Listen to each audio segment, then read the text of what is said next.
Bwana Mudi. Unajua mimi labda kuna jambo moja nataka nikwambie. Kuhusu shemeji yako Lecho. Unajua Lecho ananipenda mpaka nachanganyikiwa unajua. Yaani ni mwanamke wa pekee kabisa. Kila siku akitoka kazini lazima niletee box ya zawadi. Sijui upendo kwa utoa wapi. Yaani mpaka nashindwa kuelewa. Hamna kaka. Mbona Lecho kabadilika siku hizi? Kabadilika? Lecho huyu namjua mimi kabadilika vipi yani? Bado tu kama vile mbona mjua. Hata bwana mambo yako bwana Lecho atabadilika. Kuna mtu mwingine ambaye kumpenda Lecho zaidi yangu mimi? Lecho namjua mimi kaka. Bwana kama una story nyingine za kuongea naomba tuziache. Mimi Lecho namjua yeye mpaka Zedi. Lecho ananipenda, mimi nampenda. Unajua mimi na Lecho tumetoka mbali sana. Hamna kaka, mimi kwanza kuna jambo moja ambalo nataka nikwambie.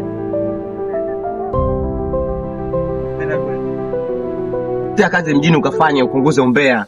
Kuliko ukaa hapa kijiweni kila siku maneno yanakutoka tu. Vipi?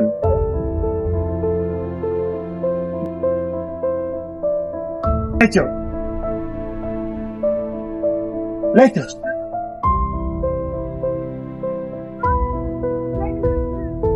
unajua.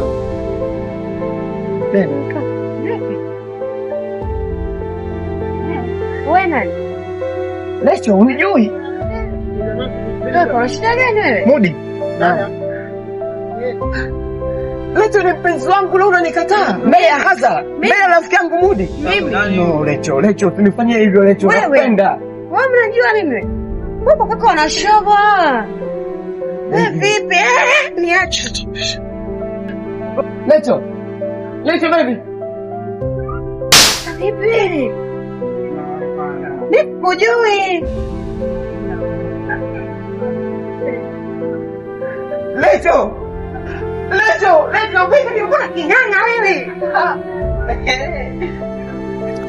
Lecho. Unavyoniona mimi naweza nikawa na mwanaume kama wewe, mtoka hapa.